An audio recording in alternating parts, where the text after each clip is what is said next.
السلام علیکم ورحمۃ اللہ وبرکاتہ۔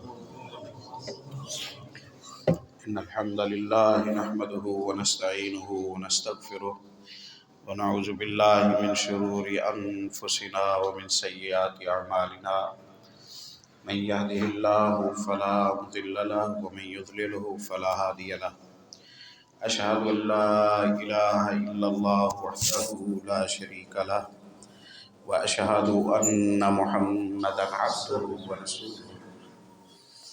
اما بعد فان خير الحديث كتاب الله وخير الهدي هدي محمد صلى الله عليه وسلم وشر الامور محدثاتها وكل محدثة بدعة وكل بدعة ضلالة وكل ضلالة في النار۔ يا أيها الذين آمنوا اتقوا الله حق تقاته ولا تموتن إلا وأنتم مسلمون۔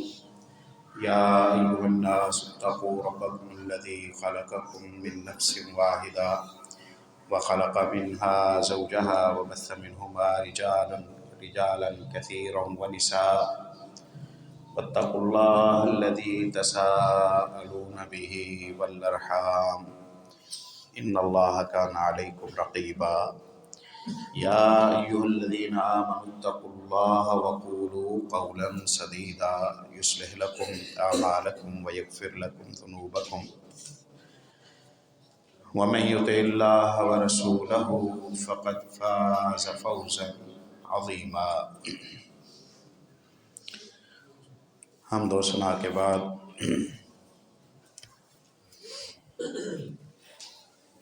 اللہ والوں کے ساتھ وابستگی بہت ضروری ہے، اور قرب قیامت میں جو قیامت قریب آتی جائے گی اللہ والے ناپید ہوتے جائیں گے۔ پیارے نبی صلی اللہ علیہ وسلم نے قحط الرجال کا تذکرہ فرمایا، شہروں میں پھر لیں گے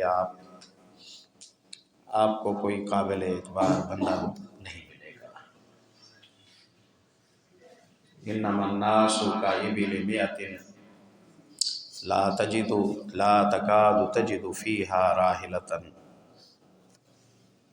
لوگوں کا عالم یہ ہوگا کہ جیسے 100 اونٹوں کا غول ہوتا ہے، آپ کو ایک اونٹ کی ضرورت ہے جو سفر کی مشقت، بوجھ کی مشقت برداشت کر لے، تسلی سے، اطمینان سے آپ اسے اپنے ہمراہ لے جائیں۔ اس غول میں آپ کو کوئی ایسا اونٹ نہیں ملے گا، اس میں جائیں گے کوئی نہیں ملے گا، اس میں جائیں گے کوئی نہیں ملے گا۔ گویا بددیانتی، خیانت، نافرمانی، وعدہ خلافی یہ عام ہو جائے گی، لوگ قابل اعتبار نہیں رہیں گے۔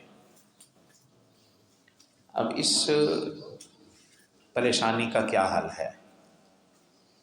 اور یہ روز بروز بڑھتی جائے گی۔ رسول اللہ صلی اللہ علیہ وسلم فرماتے ہیں حتیٰ یقال ان فی بنی فلان رجلا امینا۔ ان دنوں میں یہ بات سننے کو ملے گی کہ بنی فلان میں ایک شخص امین آدمی ہے، بنی فلان میں ایک شخص امین آدمی ہے، شہرت ہوگی اس بندے کی، اس کی مشہوری سن کر جانے والا جائے گا اور جا کے اس کے پاس امانت رکھے گا اور وہ امانت چٹ کر دے گا۔ یعنی جس کی مشہوری ہوگی اور جسے دیکھ کر لوگ ایمان تازہ کرتے ہوں گے وہ بھی قابل اعتبار نہیں ہوگا، وہ بھی قابل اعتبار نہیں ہوگا۔ حدثنا رسول اللہ صلی اللہ علیہ وسلم حدیثین رأیت احدہما وانا انتظر الآخر۔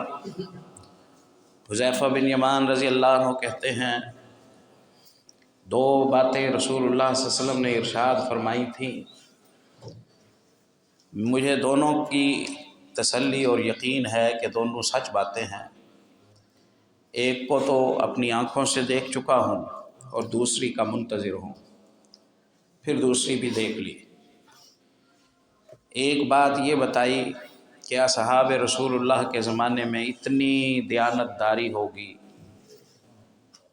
ایسا احساس ذمہ داری ہوگا کہ مسلم مملکت میں رہتے ہوئے کسی کو ایک پائی کا بھی نقصان نہیں ہوگا۔ رعایا میں مسلمان ہیں تو وہ حق نہیں ماریں گے، اور رعایا میں کفار ہیں تو وہ حق نہیں ماریں گے۔ مسلمانوں میں اللہ کا ڈر ہوگا اور کفار کو انتظامیہ کا ڈر ہوگا۔ رقبے محفوظ ہوں گی، عزتیں محفوظ ہوں گی۔ کہتے ہیں یہ اطلاع ہم نے سنی بدامنی کے ایام میں رسول اللہ صلی اللہ علیہ وسلم سے، پھر ہم نے اس طرح کا امن دیکھا اصحاب رسول اللہ کے زمانے میں کہ ہمیں کوئی پرواہ نہیں ہوتی تھی۔ ہم خطیر رقمیں عیسائیوں کے ساتھ کاروبار کرتے رکھ دیتے ان کے پاس، ہمیں پرواہ نہیں ہوتی تھی، اور رقمیں محفوظ ہو رہتی تھی ہماری۔ پھر وہ وقت آیا کہ لا ابایع الا فلانا و فلانا، آپ مجھ سے کہو نا کہ میں کسی کو کے ساتھ جا کے کاروبار کر دوں تو ایسا میں نہیں کروں گا۔ ہاں فلاں سے کہو گے تو اس سے بہرحال کر لوں گا، فلاں سے کہو گے۔ اس وقت انگلیوں پر گنے جانے والے لوگ موجود تھے، یہ رسول اللہ کے ساتھی ہیں۔ اور قرب قیامت میں عالم یہ ہوگا کہ کسی کا حق ادا کرنا تو دور کی بات ہے، حقوق کی ادائیگی والے بندے کو تعجب سے دیکھا جائے گا۔ بدا الاسلام غریبا وسیعود غریبا کما بدا، اسلام شروع ہوا تو اجنبی تھا، اور ایک وقت آئے گا کہ یہ اجنبی ہو جائے گا۔ اجنبیت کا ایام کے دور کا دور ہے۔ آج یہ اطلاع ہے کہ کسی کو کوئی رقم ملی اور اس نے اس کے مالک تک پہنچا دی، یہ مسلم معاشرے میں اطلاع ہے۔ حالانکہ یہی تو مسلمان کا فریضہ ہے کہ وہ جس کی امانت ہے اسے پلٹائے۔ 100 دینار ملے تھے سیدنا ابی بن کعب رضی اللہ عنہ کو، 100 دینار 4 سال اعلان کرتے رہے تھے، 4 سال اعلان کرتے رہے تھے۔ کوئی 37-38 تولے سونا ہے، 4 سال اعلان کرتے رہے تھے، کسی کا ہو تو لے لے، کسی کا ہو تو لے لے، کسی مسئلے پوچھ رہے ہیں، اعلان کر رہے ہیں۔ سیدنا زبیر ابن عوام رضی اللہ تعالیٰ عنہ کی شہادت کے بعد عبداللہ ابن زبیر رضی اللہ تعالیٰ عنہ 4 سال حج کے موقع پر اعلان کرتے رہے، میرے ابا کی کافی پراپرٹی تھی، کافی قرضے لین دین تھے، میں ان کا وارث ہوں، میں بڑا بیٹا ہوں، میں ذمہ دار ہوں، اگر کسی کا کوئی لین دین بچا کچا ہے تو آ جائے، میں تقسیم کرنے لگا ہوں۔ 4 سال ٹھہرے، اس کے بعد پھر وراثت کو تقسیم کر دیا۔ اب یہاں تو پریشان وہ بندہ ہے جس نے دینے ہیں، یہ وہ زمانہ ہے۔ اب پریشان وہ ہے جس نے لینے ہیں۔ اب تو جو کوئی پیروی کرے، اپنے حق تلفی کے حوالے سے پیروی کرے تو سیانے اسے کہتے ہیں چھوڑ پرے، ایک نقصان ہو گیا ہے دوسرا نقصان اور نہ ہو جائے، چھوڑ پرے۔ یہ علامات قیامت میں سے ہے، یہ علامات قیامت میں سے ہے۔ اللہ اپنا کرم فرمائے، ہمیں شرمندگیوں سے محفوظ فرمائے۔ اس کا کیا حل ہے؟ مول صاحب نے 3 جمعے پڑھا دیے کہ حلقہ احباب آپ کا صالح ہونا چاہیے۔ جو صالح نظر آتا ہے وہ صالح نہیں ہے، جو صالح نظر آتا ہے وہ صالح نہیں ہے۔ آپ مجھ سے میرے طبقے کے متعلق پوچھیں تو کتنی باتیں ہیں میں بتانے کے لائق نہیں ہوں۔ ہر طبقے میں یہی عالم ہے، دیندار طبقوں میں یہ عالم ہے، معلمین میں، مدرسین میں، علماء میں، قاریوں میں، اماموں میں کون سا طبقہ ہے کہ جو کلی طور پر قابل اعتبار بن چکا ہو؟ کہاں سے لائیں وہ ماحول ہم تو نہیں بنا سکتے، اس کا کیا حل ہے؟ میں نے اس پر سوچا کہ میں نے جمعے تو اتنے سارے پڑھائے ہیں تو اس کا حل ہونا چاہیے۔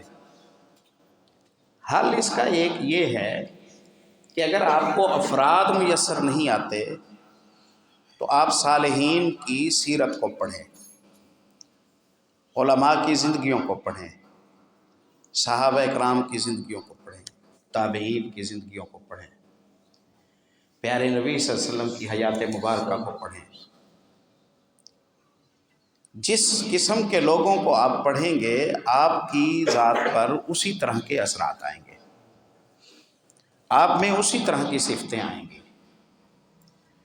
اور پیارے نبی صلی اللہ علیہ وسلم کے طرز تعلیم میں یہ ہے کہ آپ صلی اللہ علیہ وسلم واقعات بہت بیان کرتے تھے، واقعات بیان کرتے، قصص بیان کرتے۔ قرآن پاک میں واقعات اور قصص ہیں، ان قصص میں ہی تعلیم ہوتی تھی، ان میں پیغام ہوتا تھا۔ اس ذریعے سے آپ صلی اللہ علیہ وسلم لوگوں کی اخلاقیات، ان کے کردار، ان کے عمل کے حوالے سے آپ صلی اللہ علیہ وسلم رہنمائی فرمایا کرتے تھے۔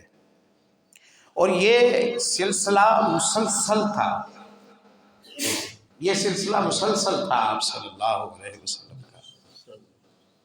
نماز فجر پڑھائی پیارے نبی صلی اللہ علیہ وسلم نے۔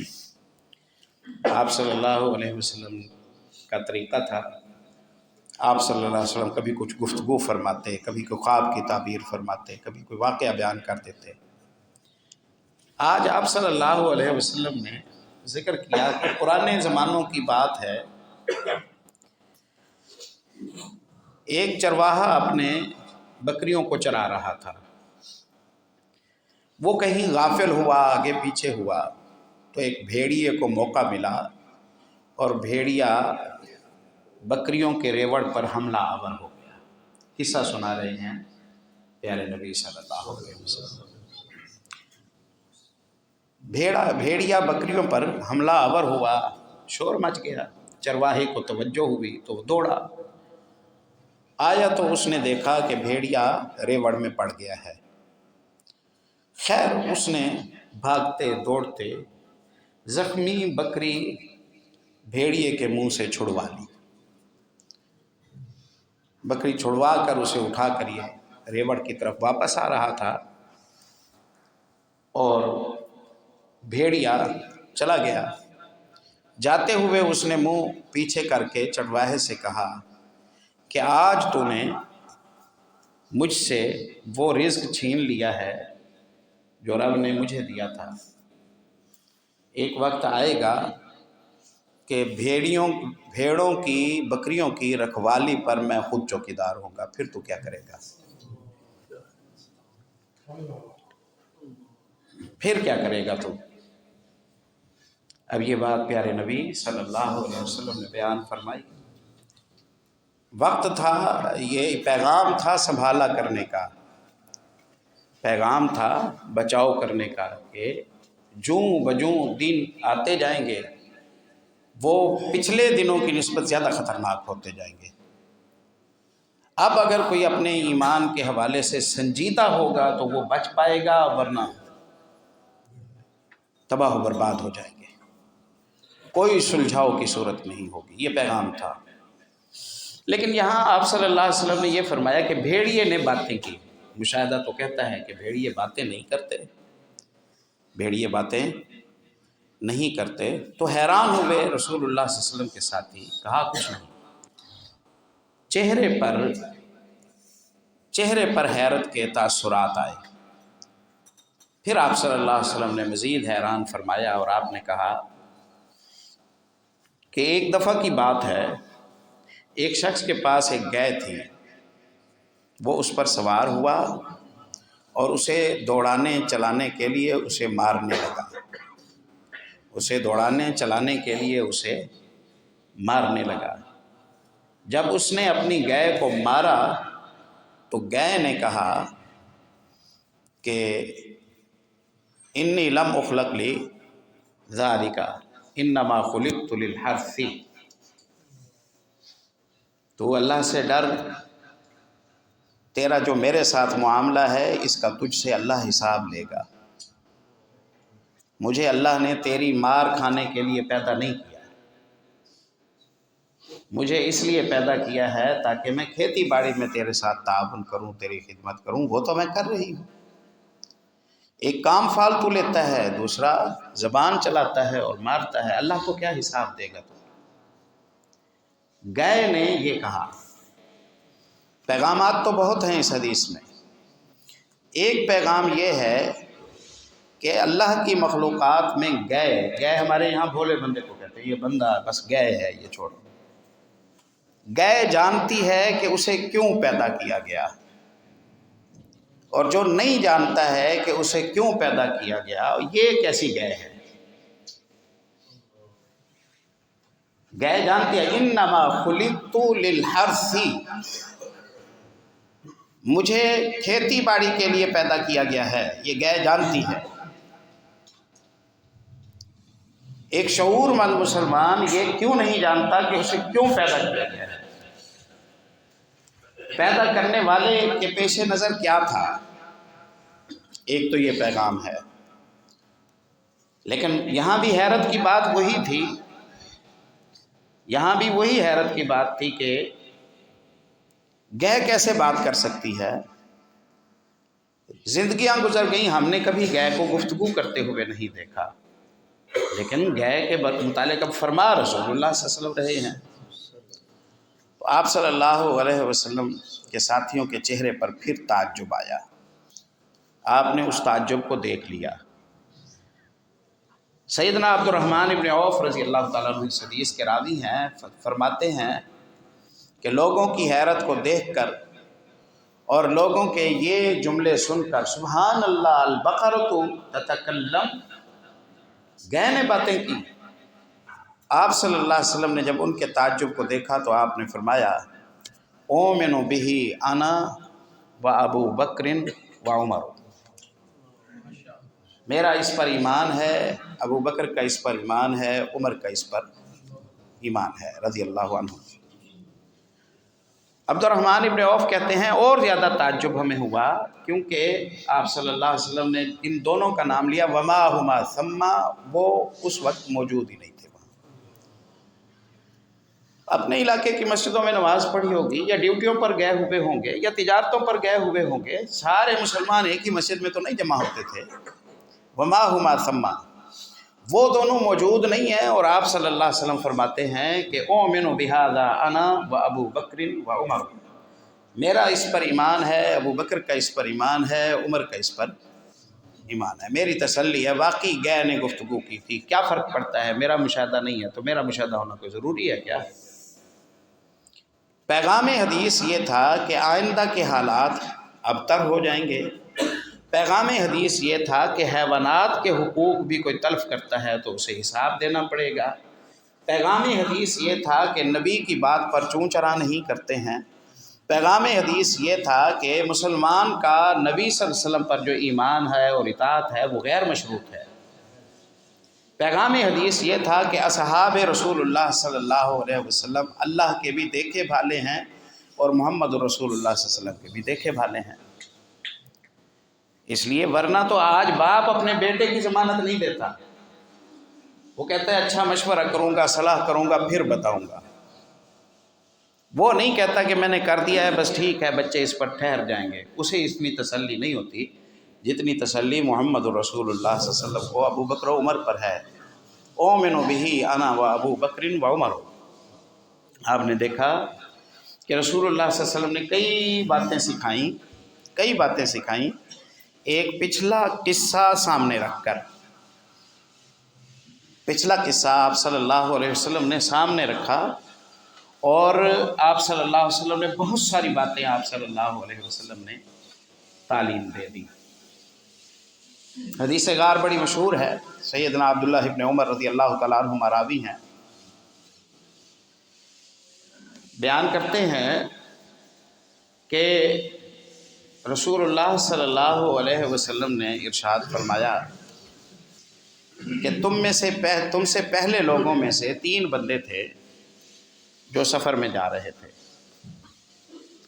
موسم کی خرابی کے پیش نظر وہ ایک غار میں جا کر چھپ گئے، غار میں جا کر چھپے تاکہ موسم ٹھیک ہو تو پھر وہ وہاں سے چلے جائیں۔ آپ فرماتے ہیں طوفان اتنا شدید تھا کہ پہاڑ کی چوٹی سے ایک بڑی چٹان گری، ہوا کے زور سے اللہ کا کرنا سیدھی غار کے منہ پر آ کر پیوست ہو گئی، تینوں پھنس گئے۔ یہ تینوں جب پھنس گئے اب کیا کریں، کہاں جائیں، ان کی تو قبر بن گئی۔ لیکن تینوں ایماندار تھے۔ یہ ایمانداروں کا جو ساتھ ہے نا، سبحان اللہ، یہ نجات ہے۔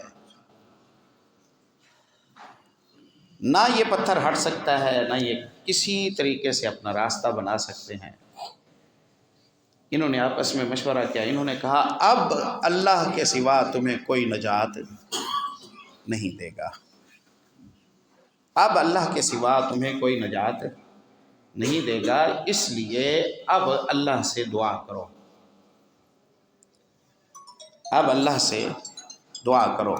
کیا ثابت ہوا؟ ثابت یہ ہوا کہ مسلمان کو اللہ کے متعلق ہمیشہ گمان اچھا رکھنے کا حکم ہے۔ وہ اپنی دعاؤں کو حالات کے اندازے کے نظر نہ کرتے، وسائل کے اندازے کے نظر نہ کرتے۔ ہو ہی نہیں سکتا، ممکن ہی نہیں ہے، رپورٹیں صاحب یہ بتا رہی ہیں، بس چند دن ہیں، ڈاکٹر نے کہہ دیا ہے فلاں کے ساتھ اس طرح ہوا تھا وہ نہیں بچا، فلاں کے ساتھ ہوا تھا وہ نہیں بچا۔ یہ سب گناہ کے جملے ہیں، یہ سب مایوسی کے جملے ہیں۔ یہ کنسیپٹ بناتے ہیں کہ اب بندہ اس سٹیج پر پہنچا ہے کہ وہ اس لائق نہیں کہ اللہ اس کی مدد کرے، اب وہ اس لائق نہیں رہا کہ اللہ اسے شفا دے، اب وہ اس لائق نہیں رہا کہ اسے نجات ملے، یہ پھنس گیا ہے، بس اس نے ہلاک ہو جانا ہے۔ یہ بدگمانی ہے، یہ تقدیر پر ایمان کے خلاف ہے۔ تین مومن بیٹھے ہیں ایک قبر میں، جو قبر اتنی خوفناک قبر ہے کہ وہ اگر صدیوں تک اس کی کھدائی کرتے رہیں تو وہ انچوں میں بھی اس کی کھدائی نہیں کر سکیں گے، نکلنے کی صورت ممکن ہی نہیں ہے۔ اب بھی انہیں یہ لگتا ہے کہ اللہ ان کی دعا سننے والا ہے، اللہ ان کی دعا قبول کرنے والا ہے، اور اللہ نجات کا راستہ بنا دے گا۔ کسی نے یہ نہیں کہا کہ کیا فائدہ دعا کا، بس اب تو آخری وقت ہے، کلمہ پڑھ لو، ختم بات، کسی نے یہ نہیں کہا۔ کتنی ہی دعائیں ایسی ہیں ہم اپنے اسی کانسیپٹ کی وجہ سے کرنا چھوڑ دیتے ہیں۔ ہم کہہ رہے ہوتے ہیں دعاؤں میں یاد رکھنا، لیکن ہمیں پتہ ہوتا ہے کہ نہ اس دعا نے کوئی کام کرنا ہے، نہ کوئی فائدہ ہوگا، حالانکہ وہ ہمارے یقین کا امتحان ہوتا ہے۔ اس وقت نجات تمہیں اللہ ہی نصیب فرمائے گا، اس لیے اللہ سے دعا کرو۔ صورت ایمرجنسی کی ہے تو دعاؤں میں وہ طریقہ اپناؤ جو طریقہ دعا کو جلد فوری قبول کرانے کا سبب اور ذریعہ ہو۔ دعائیں بعض دفعہ تو سالوں کے سال لگ جاتے ہیں کام ہونے میں، لیکن ہم تو سال نہیں جی سکیں گے، ہم بھوک پیاس سے مر جائیں گے، اس لیے ہمیں فوری طور پر دعا کی قبولیت کی ضرورت ہے۔ اس کا کیا کریں؟ انہوں نے کہا کہ اللہ کو اپنی نیکیوں کا حوالہ دو، اللہ کو اپنی نیکیوں کا حوالہ دو، اپنا تعارف کراؤ، میں وہ ہوں، میں نے یہ کیا تھا، تیرے لیے کیا تھا، اب میں پھنسا ہوا ہوں، تو اپنی عظمت اور اپنی رحمت کے کرشمے دکھا دے۔ پیغام کیا ملا کہ آپ کا عمل صالح، آپ کا کردار، آپ کا عفو و درگزر، آپ کا معاف کر دینا، آپ کا تحمل، آپ کا حوصلہ، آپ کا صدقہ، آپ کی سخاوت، آپ کی دعوت، آپ کا منہج، یہ آپ کے پاس ایک کرنسی ہے جو ہر وقت چلتی ہے، بار بار چل سکتی ہے۔ یہ نہیں تھا کہ ان کے پاس یہی آپشن ایک دفعہ تھا، ایک دفعہ انہوں نے کر دیا اور آئندہ اگر وہ کہیں کہ اللہ میں وہی ہوں تو اب اللہ نہیں سنے گا، نہیں۔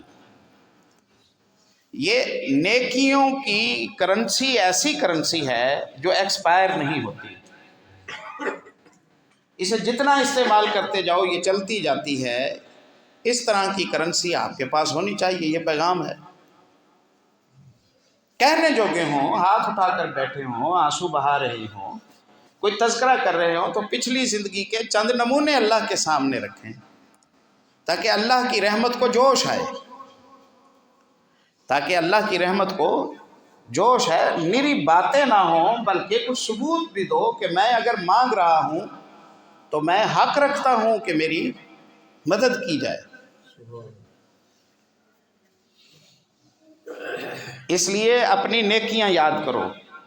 کیا بنے گا اس مریض کا جو کینسر کا مریض ہو، جس پر فالج پڑا ہوا ہو اور اس کے پاس دعا کے دوران کہنے کی ایک بات بھی نہ ہو کہ اللہ فلاں موقع پر میں نے اپنا غصہ تھوک دیا تھا، تیری رضا کے لیے تھوکا تھا، اب تو اپنا کرم فرما۔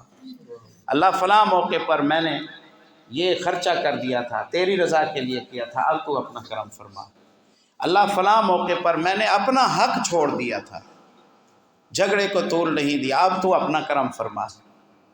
جس کے پاس ایک بات بھی ایسی نہیں ہے اور وہ پڑا ہوا ہے کینسر میں، وہ پڑا ہوا ہے فالج میں، وہ پڑا ہوا ہے کسی ایکسیڈنٹ میں، وہ جھیل رہا ہے مقدمے، اس کے پاس کیا شے ہے، کون سی کرنسی ہے جس کے ذریعے یہ بات کرے؟ کوئی کرنسی اس کے پاس نہیں ہے۔ اس کرنسی کو حاصل کریں، اپنی زندگی میں کچھ ایسے کارنامے کر جائیں، کچھ ایسے انہونے کام کر جائیں، کچھ ایسی قربانیاں دے جائیں کہ جن کی بنیاد پر آئندہ آپ مستجاب الدعوات رہیں، آپ کو اوقات دی جائے، آپ کو اہمیت دی جائے، آپ کے لیے راہیں کھولی جائے، آپ کے لیے دروازہ کھولا جائے۔ اس کرنسی سے خالی نہیں ہونا چاہیے۔ اپنا جائزہ لیں، ہم اپنی پچھلی زندگی میں ہمارے کردار میں چھپائی جانے والی باتیں تو بہت ساری ہیں، اللہ تعالیٰ سب کے پردے رکھے۔ وہ عبداللہ ابن مسعود رضی اللہ عنہ کہا کرتے تھے کہ میرے احباب اگر میرے متعلق جان لیں تو وہ میرے ساتھ بیٹھنا چھوڑ دیں۔ یہ ان کی کسر نفسی تھی، یہ تو رسول اللہ کے ساتھی ہیں، ہر وقت بہتر سے بہتر کے راستے پر رہتے تھے، پھر بھی یوں سوچتے تھے ہماری زندگیوں میں بہت بد اخلاقیاں ہیں، بہت تلخیاں ہیں، بہت حق تلفیاں ہیں، بہت حق مارنے ہیں، بہت فراڈ ہیں، بہت جھوٹ ہیں۔ اللہ تعالیٰ محفوظ فرمائے، اپنا کرم فرمائے۔ اب جب ہم کبھی خدا نہ خواستہ اپنے بچے کے لیے مانگ رہے ہوں، اپنی زوجہ کے لیے مانگ رہے ہوں، اپنی صحت مانگ رہے ہوں، کوئی گھیرا ہو جائے، اس وقت ہم نجات مانگ رہے ہوں، تو کچھ کہنے جو کہ چند باتیں مثالیں تو ہوں نا، اللہ میں نے یہ کیا تھا، اب تو یہ کر۔ خوش قسمتی ہے ان کے پاس یہ سکہ موجود ہے، یہ سکہ موجود ہے۔ یہاں کدالیں نہیں ہیں، ہتھوڑے نہیں ہیں، یہاں اور کوئی ذریعہ نہیں ہے، یہاں کوئی ڈرل کرنے کا راستہ نہیں ہے، لیکن کرنسی ایسی موجود ہے جو پتھروں کو پھاڑ دے۔ یہ کرنسی موجود ہے۔ پہلے نے ہاتھ اٹھائے، اللہ تو جانتا ہے میں تیرا ایماندار بندہ ہوں، اور میں نے مسئلہ پڑھا، میں نے مسئلہ سنا کہ تیرا حکم ہے کہ ماں باپ کی خدمت کیا کرو۔ بس جس دن سے یہ پیغام ملا نا کہ تجھے یہ خوش کرتا ہے کہ ماں باپ کی خدمت کیا کرو، اس دن سے میں نے تیری رضا کے لیے ماں باپ کی خدمت کرنے کی پوری کوشش کی۔ ایک دن اللہ تو نے امتحان میں ڈال دیا، اور دیکھ تو میں کامیاب ہو گیا تھا تیرے اس امتحان میں۔ بکریوں کا چرواہا ہوں، بکریاں چرانے کے لیے میں چلا گیا، شام کو آنے میں دیر ہو گئی۔ ترتیب یہ تھی کہ دودھ دہتا تھا، گھر لاتا تھا، ماں باپ کو پلاتا، پھر اپنے بچوں کو پلاتا۔ یہی ترتیب چل رہی تھی، سب میرے منتظر ہوتے تھے۔ آج اللہ یہ ہوا کہ مجھے آنے میں دیر ہو گئی اور ماں باپ کی آنکھ لگ گئی، سو گئے، نیند آ گئی انہیں۔ اب میں دودھ دوہ کے آیا تو ماں باپ موجود نہیں ہے، جگاؤں انہیں تو پھر مریض بندے کو نیند آتے آتے دیر لگتی ہے، آئے نہ آئے۔ غنیمت ہوتی ہے کہ بزرگ آدمی کو، مریض کو نیند آئی ہوئی ہے، چلو اسے اب سونے دو۔ پیغام دے رہے ہیں پیارے نبی صلی اللہ علیہ وسلم، والدین کی حق تلفی یہ بھی ہے کہ وہ سوئے ہوئے ہوں اور آپ شور مچا رہے ہوں، آپ گفتگو کر رہے ہیں، آپ بے لحاظی کر رہے ہوں، یہ بھی حق تلفی ہے۔ ایک چرواہے کا قصہ سنا کر محمد رسول اللہ صلی اللہ علیہ وسلم اپنی امت کی سیرتوں کو سنوار رہے ہیں۔ واقعات کے ذریعے صحبت صالحین حاصل کریں۔ نہ میں جگاتا ہوں کہ ان کے آرام میں خلل آئے گا، نہ اپنے بچوں کو پلاتا ہوں کہ میرا ضمیر ملامت کرے گا کہ میرے بچے رج کے کھائیں پئیں اور میرے ماں باپ بھوک سے رات گزاریں۔ حالانکہ شرعاً کوئی یہ اس شریعت میں شاید ہو، لیکن اب موجودہ شریعت محمد صلی اللہ علیہ وسلم میں سماعت ہے بے تحاشا۔ یہ بندے کو اس کی طاقت سے زیادہ کام نہیں دیتی، وہ پلا دیتا اپنے بچوں کو، اپنے والدین کا حصہ بچا رکھتا، ان کے لیے منتظر رہ جاتا تو وہ گناہ گار نہیں تھا۔ لیکن استحسان کا جذبہ ہے، قدردانی ہے، شکر کا جذبہ ہے کہ جنہوں نے اپنے منہ کے لقمے مجھے کھلائے، اب میں ان کو کھلائے بغیر کیسے کھاؤں؟ میرے لیے جنہوں نے دھکے کھائے، میری خوشی انہی کے ساتھ، میرا غم انہی کے ساتھ ہے۔ رات گزرتی گئی، بچے مانگتے رہے، نہ میں نے خود پیا دودھ نہ بچوں کو پلایا، اس انتظار میں ٹھہرا کہ بے ترتیبی نہ کروں۔ اس انتظار میں ٹھہرے آخر صبح ہو گئی، وہ جاگے، میں نے انہیں بھی پلایا، بچوں کو بھی پلایا۔ اللہ ساری رات بھوک سے ہم تڑپتے رہے، لیکن تیری خوشی کو ہم نے مقدم رکھا۔ آج میں وہی ہوں، میں پھنسا ہوا ہوں، مجھے بھی خوش کر۔ اتنا تو کر دے کہ روشنی آئے، ہوا آئے، باہر کی چمک نظر آئے، امید بن جائے، اتنا تو کر دے۔ اے اللہ، تو نے پہاڑوں کو بنایا ہے، کوئی پر مار سکتا ہے تیرے سامنے؟ یقین کا پیغام، بھروسے کا پیغام، مایوسی سے نکلنے کا پیغام، اللہ پر اعتماد کا پیغام ہے یہ۔ سبحان اللہ۔ آپ صلی اللہ علیہ وسلم فرماتے ہیں اس کے ان جملوں پر ایک دھماکہ سا ہوا اور پتھر کچھ ہٹا، کچھ سرکا۔ اب یہ ناممکن لگتا ہے۔ پیغام یہ ہے کہ جب دعا کریں نا تو پھر اندازے نہ لگائیں۔ ہو سکتا ہے یہ کہ آپ جملے بولیں اور پتھر ہٹ جائے، لیکن یہ بات محمد رسول اللہ صلی اللہ علیہ وسلم نے کہی۔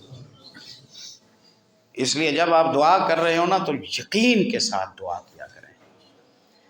ادعوا اللہ وانتم موقنون بالاجابہ فإن اللہ لا يقبل عن قلب واہن۔ جب اللہ سے دعا کرو تو اجابت کے یعنی قبولیت کے یقین کے ساتھ کرو۔ متردد کو اللہ دفع کر دیتا ہے، اس کی قبول ہی نہیں کرتا۔ بھروسہ اس کا پیسے پر ہے، بھروسہ اس کا فون نمبروں پر ہے، بھروسہ اس کا تعلقات پر ہے، بھروسہ اس کا انکم پر ہے، اور مانگ رہا ہے فارمیلٹی۔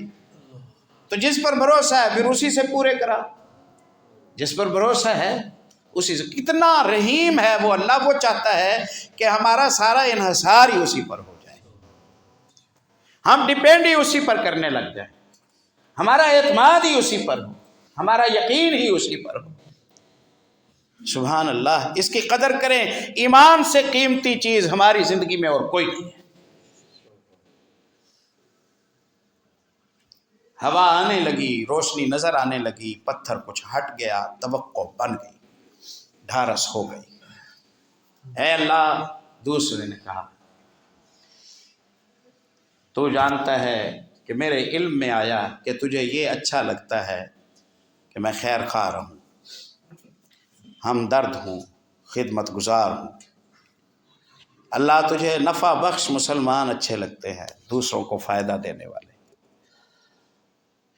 سخی مسلمان اچھے لگتے ہیں، بڑے دل والے اعلیٰ ظرف مسلمان تجھے اچھے لگتے ہیں۔ مجھے اس مسئلے کا پتہ چلا تو میں نے اسے اپنایا۔ گھر کا کام ہو رہا ہے، مزدور لگائے ہوئے ہیں۔ ایک مزدور میرے پاس آیا، اس نے آ کے کہا کہ مجھے بھی کام دے دیں۔ میں نے کہا بھائی میں اتنی دہاڑی دے رہا ہوں، اگر تم نے اتنی لینی ہے تو آ جاؤ۔ اس نے کہا چلو ٹھیک ہے، وہ بھی آ گیا۔ شام کو مزدور فارغ ہوئے، میں نے ان کی دہاڑیاں انہیں دی، اس کی دہاڑی دی۔ اس نے کہا میں تجربہ کار زیادہ تھا، میں نے محنت زیادہ کی، میں نے ایوریج زیادہ دی، میں نے کام اچھا کیا، مجھے زیادہ دو۔ میں نے کہا بھائی زبان تم سے جو ہوئی تھی اس کے مطابق تو دے رہا ہوں، اب میں زیادہ کیوں دوں؟ جتنا تیرا حق ہے، جتنا طے ہوا وہ لے، اگر لیتا ہے تو، نہیں لیتا تو تیری مرضی۔ بندہ غصے میں آیا اور چھوڑ گیا، بندہ غصے میں آیا اور چھوڑ گیا۔ غصے کے بدلے مجھے بھی غصہ آ گیا، شاید وہ ویسے منت کرتا، یہ منوانے کے بھی تو طریقے ہوتے ہیں نا، وہ ویسے منت کرتا کہ بھی میرے ساتھ تعاون کر، تو یہ مومن بندہ تھا، اس کا دل نرم ہو جاتا، ہو گیا میرا حق بنتا ہے۔ بھائی حق کیسے بنتا ہے؟ عہد اور ہے، عہد کے مطابق چلتے ہو تو حق تو نہیں بنتا، چھوڑ کر چلا گیا۔ میں اس سے چھین تو نہیں رہا تھا، میں نے اس کے ساتھ کوئی دھوکہ تو نہیں کیا تھا، پیسے میں نے رکھ لیے اپنے پاس، اناج تھا، کوئی چاول تھے یا کوئی گندم تھی، 1-2 سا جو بھی اس کی مزدوری بنتی تھی وہ میں نے رکھ لی۔ ٹائم گزرا، مجھے احساس ہو گیا، ٹائم دیا کریں، ظالم کو ٹائم دیا کریں شرمندہ ہونے کا، ظالم کو شرمندہ ہونے کا ٹائم دیا کریں، حق مارنے والے کو شرمندہ ہونے کا ٹائم دیا کریں، بلند آواز کرنے والے کو سوچنے کا ٹائم دیا کریں۔ قربان جائے محمد رسول اللہ صلی اللہ علیہ وسلم پر، آپ فرماتے تھے کہ غصے کے وقت کو ٹالو، میں نے یہاں بات کی ہے، غصے کے وقت کو ٹال دو، اس وقت جتنا ری ایکشن دکھاؤ گے اتنی کام میں خرابی پیدا ہوگی، اس وقت کو ٹال دو، تنہائی میں بیٹھ کر یہ سوچے گا، اسے احساس ہو جائے گا، آپ سوچیں گے آپ کو احساس ہو جائے گا، اور اپنے احساس کے ساتھ آئے گا تو وہ ٹھیک آئے گا، تمہارے دباؤ میں آئے گا تو پھر پلٹ جائے۔ اب اس وقت تو میں نے اسے اگر 1-2 روپے فالتو دے دیتا تو اس نے خوش ہو جانا تھا، میں نے نہیں دیا، بعد میں نے سوچا کیسا سیٹ ہے تم، ہر جگہ پر اتنے حساب نہیں کرنے چاہیے، چلو کہہ رہا تھا کمزور ہے، غریبوں میں اس طرح کی بات ہو جاتی ہے تو بڑا پن دکھا دیتا، دے دیتا، کیا فرق پڑتا ہے؟ اب کیا کروں، کہاں سے تلاش کروں؟ تلاش کیا، بندہ نہیں ملا، میرے لیے تو وبال بن گیا، اس کا پیسہ ہے میرے پاس پڑا ہے، کام اس نے کیا ہے، پیسے نہیں لے کے گیا، کہاں کروں اسے، کیسے حساب دوں گا؟ جیتے جی اسے مکاؤں، ورنہ تو آخرت میں پریشانی پیدا ہو جائے گی۔ میں بے چین ہوں، میں تلاش میں ہوں، کاشت کا ٹائم آ گیا، میں اپنی اس غلطی، اپنے اس احساس کو ٹھنڈا کرنا چاہتا تھا، تلافی کرنا چاہتا تھا۔ مومن کو احساس ہو جائے نا تو وہ تلافی جتنی کرتا ہے، سبحان اللہ، وہ غلطیوں پر پانی پھیر جاتی ہے۔ میرے مزدور جب میرے مربوں میں، میری زمینوں میں گندم کاشت کر رہے تھے تو میں نے یہ اس کے 2 سا 4 سا جو بھی تھے، 2-4 کلو جو چاول تھے، میں نے کہا بھئی یہ 1 ایکڑ میں، آدھے ایکڑ میں، جتنی زمین میں آتے ہیں نا، یہ بیج ڈال دو، اس نیت سے کہ چلو وہ زیادہ چاہ رہا تھا نا، اس وقت ہم نے نہیں دیے تو اب جو بھی انکم ہوگی اس کا نصیب اس کے لیے۔ صحیح، زمین میری، مزدور میرا، پانی میرے مزدور لگائیں گے، کھاد میرے مزدور ڈالیں گے، کٹائیاں میں کرواؤں گا، ڈھیریاں میں سنبھالوں گا، بوریاں میں باندھوں گا، اور جو ہوگی اس کے لیے ہوگی۔ کوئی ایک آدھ کردار تو ہماری زندگی میں بھی ایسا ہونا چاہیے، کوئی ایک آدھ مثال تو ہماری زندگی میں بھی ایسی ہونی چاہیے۔ سبحان اللہ، سبحان اللہ۔ اچھا، عہد قریب میں، یعنی میں اپنے والدین کا سوچوں، آپ اپنے والدین کا سوچیں، تو عہد قریب میں وہ خود اپنے واقعات اس طرح سے ملتے جلتے بتائیں گے آپ کو، نہیں تو اپنے داداؤں کے ضرور بتائیں گے، یعنی ہمیں بدلے ہوئے اور ہمیں آنکھیں پھیرے ہوئے اور ہمیں اپ ٹو ڈیٹ ہوئے اور ہمیں اعلیٰ بنے ہوئے یہ ابھی تھوڑا عرصہ ہوا ہے، ورنہ تو میزبانوں کو، مہمان کو بٹھانے کی جگہ نہیں ملتی تھی، کوئی گھر میں مہمان آ جاتا تھا تو عید کا سماں ہوتا تھا، کارڈ نہیں دیا جاتا تھا کہ چلو دفع کرو اسے، نہیں، ہم بدل گئے ہیں، ہماری ترقی نے ہمارا ستیہ ناش کر دیا ہے، ہماری اخلاقیات کو تباہ کر دیا ہے۔ اللہ اکبر۔ ہر جگہ پر حساب، خصوصاً کمزوروں کے ساتھ جب حساب کیا کرے نا پیارے بھائیوں، بڑے دل کے ساتھ حساب کیا کرے۔ مشورے اچھے دیا کریں، راہیں اچھی دیا کریں، راہیں اچھی دیا کریں. یہ صدقے کی خوبصورت شکل ہے. آپ کا مشورہ کسی کے لیے وسعت کا سبب بن جاتا ہے. آپ کا مشورہ کسی کے لیے وسعت کا سبب بن جاتا ہے. اور نصیحتیں کام دیتی ہیں. میں مثالیں نہیں دیتا لیکن ہم نے دیکھا ہے کہ نصیحتیں کام دیتی ہے. بندہ آتا ہے، درس سنتا ہے، جاتا ہے، جا کر فوری اقدام کر دیتا ہے، فوری اقدام کرتا ہے. کوئی ناراض تھا، جا کے اسے منا دیتا ہے. کسی کی حق تلفی کر رہا تھا، جا کے اسے اس کا حق دے دیتا ہے. بہت سارا فائدہ ہوتا ہے. سبحان اللہ، سبحان اللہ. کاشت کی جو کیارا اس کا تھا، اس کی جو فصل ہوئی وہ بہت زیادہ تھی، ماشاءاللہ. ڈھیر لگ گیا اناج کا. اب اس کی نیت سے تھا تو میں نے نیت نہیں بدلی کہ میں نے تو اس کے وہی دینے ہیں، وہ آئے گا لے جائے گا. یہ آپ چلو، میں نے محنت کی ہے، میں اپنے پاس رکھوں. آپ نیت سلامت رکھا کریں. آپ کو یہ اس وقت کام دے گی جب آپ پر سارے دروازے خدا نخواستہ بند ہوں. اس وقت یہ نیت بدل لیتا اور وہی سا رکھتا اور باقی ڈھیری اپنے پاس رکھتا. آج یہ غار سے کیسے باہر نکلتا. آج اس کرنسی نے بڑا فائدہ دیا. بیج کے لیے رکھ لیا، باقی سے میں نے گائے خرید لی، دوسری خریدی، تیسری خریدی، جانور خریدے، ان کو سنبھالنے کے لیے غلام خریدا. نیت یہ ہے کہ یہ سب اس کا بن رہا ہے، یہ سب اس کا بن رہا ہے. وہ اللہ کا بندہ کہیں آ گیا، اس نے آ کے کہا اللہ کے بندے، اللہ سے ڈر، میرے کچھ پیسے دینے ہیں وہ دے دے. میں خوش ہو گیا الحمدللہ. نیک بندے کو سخاوت کا موقع ملے تو وہ اتنا خوش ہوتا ہے کہ تاجر ایک بڑا پرافٹ دینے والے کسٹمر سے اتنا خوش نہیں ہوتا. کہا کہ ہاں تمہارا یار حصہ میرے پاس ہے، آؤ میں تمہیں تمہارا حصہ دیتا ہوں. لے گیا. میں نے کہا یہ جانور ہیں اور یہ ان کا چرواہا ہے اور یہ مال ہے، یہ سارا تمہارا ہے. اس نے کہا تستہزئ بھی، مذاق کرتے ہو؟ کہا نہیں، اللہ کی قسم مذاق نہیں کرتا ہوں. تو روٹھ گیا تھا، تو زیادہ مانگتا تھا، مجھے احساس ہوا اللہ نے مجھے زیادہ دیا ہے، چلو اسے زیادہ مل جائے گا، کیا فرق پڑتا ہے. اس وقت تو چلا گیا، میں نے تیرے اس پیسے کو اپنے کاروبار میں حصے داری پر ڈال دیا، اللہ نے اس میں برکت ڈال دی ہے، جو دیا ہے رب نے تجھے دیا ہے، لے جا. بندہ لے گیا. میں اسے دیکھتا رہا. اللہ ہوں وہی، آج میں پھنسا ہوا ہوں، تو اپنی کرش میں رحمت کے دکھا. جملے میں طاقت تھی نا، پیچھے کردار تھا نا مانگنے والے کا.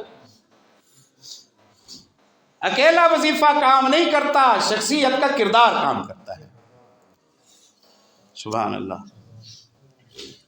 کچھ راستہ بن گیا، نکل ابھی بھی نہیں سکتے تھے. تیسرے نے کہا قرابت داروں میں ارادہ گناہ تھا، جنون کی حد تک پہنچا ہوا ارادہ، رہ نہ سکا، مطالبہ بھی کر دیا. اس مطالبے پر شرط رکھی گئی 100 دینار کی، 100 دینار کی شرط رکھی گئی. میں مزدور آدمی تھا، مزدوریاں کر کے 100 دینار اکٹھے کر لیے. وعدے کے مطابق دینار دیے، گناہ کا موقع ملا، تیرا نام لیا گیا. اللہ سے ڈر، ولا تفض الخاتمہ الا بحقہ، رب کو بھی تو حساب دینا ہے. تیرا نام آیا، اللہ میں نے 100 دینار بھی چھوڑ دیے، میں نے ارادہ گناہ بھی چھوڑ دیا. اب میں پھنسا ہوا ہوں، میں یہ کروں اور تو مجھے غار سے نجات نہ دے. اگر یہ کام تیری رضا کے لیے تھا تو اے اللہ تو مجھے خوش کر. آپ نے ایک قصہ سنایا اور ایک قصے میں آپ صلی اللہ علیہ وسلم نے پاک دامنی کا، حلال خوری کا، خیر خواہی کا، والدین کی کے ساتھ نیک نیتی کا، حسن سلوک کا، آپ صلی اللہ علیہ وسلم نے کئی سارے اسباب آپ صلی اللہ علیہ وسلم نے دی. تو پیارے نبی صلی اللہ علیہ وسلم نے یہ خوبصورت حل دیا ہے پیارے بھائیوں کہ اگر آپ کو عمدہ ماحول نہیں ملتا تو آپ کی تاریخ میں کتنی عظیم ہستیاں گزری ہیں. ان کے حالات کو پڑھیں، ان کے واقعات کو پڑھیں، ان کے قصص کو پڑھیں، انبیاء کو پڑھیں، اولیاء اللہ کو پڑھیں۔ ان کے واقعات کو پڑھنے سے آپ کو چلنے کا حوصلہ ملے گا، آپ کو تنہائی محسوس نہیں ہوگی۔ وہ امام احمد ابن حنبل رحمۃ اللہ علیہ کا بڑا مشہور جملہ ہے نا، وہ کہتے ہیں کہ اہل الحدیث ہم اہل الرسول ان لم یصحبوا نفسہ صاحبوا انفاسہ۔ اگر تم پوچھتے ہو کہ خوش قسمت کون ہے تو ہم کہتے ہیں ہمیں دیکھ لو، اگر قابل رشک دیکھتے ہو تو ہمیں اہل الحدیث کو، محدثین کو دیکھ لو۔ ہم قوم کو سکھاتے ہیں سونا کیسے ہے، جاگنا کیسے ہے، لباس کیسے پہننا ہے، تجارت کیسے کرنی ہے، شادی کیسے، غم کیسے، خوشی کیسے۔ انہیں آنکھیں دیتے ہیں، انہیں محمد الرسول اللہ صلی اللہ علیہ وسلم کی حیات مبارکہ کے راستے اجاگر کر کے بتاتے ہیں۔ کیا ہوا؟ علم یصحبوا نفسہ صاحبوا انفاسہ۔ ہماری آنکھیں محمد الرسول اللہ کی زیارت سے محروم رہی، ہم نے آپ کا زمانہ نہیں پایا۔ کتاب کو کھولتے ہیں، راویوں کی لسٹ پڑھتے ہیں، آخر میں پیارے نبی کے جملے پڑھتے ہیں، ہمیں یوں لگتا ہے کہ رسول اللہ صلی اللہ علیہ وسلم ہم سے گفتگو کر رہے ہیں۔ تو اپنے ماحول کی سلامتی کا ایک اہم ذریعہ یہ ہے کہ سلف صالحین کو پڑھا کریں، صحابہ و تابعین کو پڑھا کریں۔ اس کے لیے الحمدللہ بہت سارے وسائل آج اللہ کی رحمت سے موجود ہیں، پڑھے لکھوں کے لیے موجود ہیں، ان پڑھوں کے لیے موجود ہیں۔ اب تو جو ذرائع آ گئے ہیں، اس میں وائس میں آواز کے ساتھ آپ کو صحابہ کی زندگی سننے کو ملتی ہے، تابعین کی زندگی سننے کو ملتی ہے، انبیاء کی زندگیاں سننے کو ملتی ہے۔ جو پڑھ سکتا ہے پڑھ لے، جو سن سکتا ہے سن لے۔ انہیں آپ کثرت سے اپنی زندگی کے ساتھ رکھیں گے، آپ اپنے ایمان کو ہمیشہ فریش اور تازہ پائیں گے۔ ان سے بھی دور ہوں، دیکھنے میں ماحول میں کوئی خیر نہ نظر آئے تو پھر تو بندے پر یک طرفہ عمل ہو جائے گا اور وہ نقصان اٹھائے گا۔ اللہ عمل کی توفیق۔